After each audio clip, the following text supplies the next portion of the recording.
স্বাধীনতা আমার জন্মগত অধিকার। সেই জন্মগত অধিকারে যখন কেউ এতটুকু হস্তক্ষেপ করবে, সেটাই আমার কাছে পরাধীনতার শৃঙ্খল। সেই শৃঙ্খলটা মোচন করতে আমাকে সর্বতোভাবে সাহায্য করেছে আমার পুত্র সন্তান।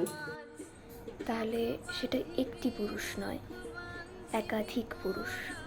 সবার প্রথমে আমার বাবা, যে আমাকে স্বপ্ন দেখতে শিখিয়েছে, স্বপ্নকে বাঁচাতে শিখিয়েছে, মানে স্বপ্নর মাধ্যমে বাঁচতে শিখিয়েছে। এবং দ্বিতীয় পুরুষ হচ্ছে আমাদের স্যার শ্রী রুদ্রপ্রসাদ চক্রবর্তী। লাগে কিন্তু এই দীপান্বিতার ইয়েতে এসে অনেক মানুষের সঙ্গে মিশলাম, অনেক জ্ঞানী গুণীজনের কথাও শুনলাম, বক্তব্য শুনলাম, সব কিছু ইয়েতে ভালো। এখন বুঝতে পারি যে আমরা কিছুই কাজ লেখাপড়াই শিখেছি, কোনো কিছুই কোনো দিন কিছু করতে পারিনি সেরকমভাবে। সকল নারী কাজ করে, এমন কোনো নারী নেই যে কাজ করে না। কোনো নারী তার কাজে পারিশ্রমিক পায়, আবার কেউ পায় না। স্বাধীনতা বলতে একটা খোলা ময়দান বা খোলা আকাশ, যেখানে যে কেউ ছুটে বেড়াতে পারে, নিজের মনের মতো কাজ করতে পারে, নিজের মনের মতো নিজের জীবনটাকে গুছিয়ে রাখতে পারে। সেটাই হচ্ছে স্বাধীনতা, যেখানে কোনো শিকল থাকবে না, কোনো খাঁচা থাকবে না। প্রথম তো শিক্ষা এবং মানে অর্থনৈতিক দিক থেকে এগোতে হবে, তবেই সমান অধিকার পাবে।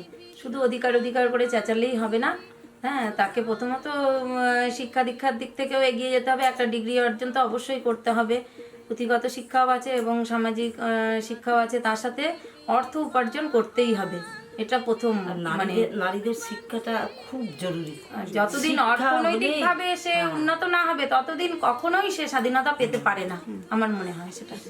এখনো পর্যন্ত কোনো একটা জায়গায় দাঁড়িয়ে ছোট ছোট শহরের মানুষজন বা গ্রাম অঞ্চলের মানুষজন, বিশেষত মেয়েরা, আমরা ভাবি যে অনেকটাই রাত হলো, এবার বাড়ি ফিরতে হবে, কারণ বাড়ি ফিরলেই আমাদের আবার বাড়ির কাজও করতে হবে। আমি বেসিক্যালি একটা মুসলিম ফ্যামিলি থেকে বিলং করি, তো সেখানে নারীদের কিছু করা মানে অনেকটাই যুদ্ধ করে করতে হয়। হ্যাঁ, আমি নিজেকে স্বাধীন বলে মনে করি। আমার মতে এখন সবাই ইন্ডিপেন্ডেন্টলি বাঁচতে চায়।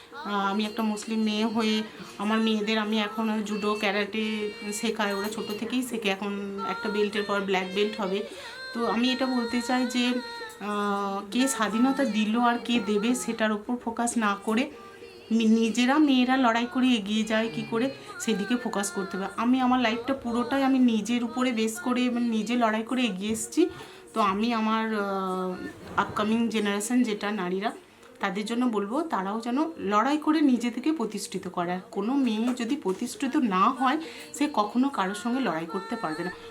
আমার এখনও মনে আছে, আমার পরীক্ষার আগের দিন আমি শো করেছি, আমি চুটিয়ে রিহার্সাল দিয়েছি, এবং আমার মা বাবাকে বলতে শুনেছি সোসাইটিতে যে তার লাইফ তো, তাকে তার মতো করে বাঁচতে দিন, আপনি আপনার মতো করে থাকুন। তুই মেয়ে, তাহলে তুই এটা কেন করবি? তুই মেয়ে, কেন তুই রাত্রে ফিরবি? তুই মেয়ে, কেন তুই অতটা এগোবি?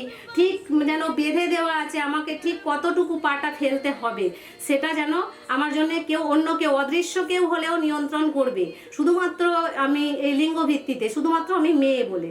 তো যেই কারণে প্রত্যেকটা ক্ষেত্রে অনেক পিতৃতান্ত্রিক মহিলা এবং পিতৃতান্ত্রিক পুরুষ দ্বারা আমি নির্যাতিত, অবহেলিত, আমি এটা সোচ্চার কণ্ঠে বলতে পারি। এবং এবার তাদের সংখ্যাটাই বেশি।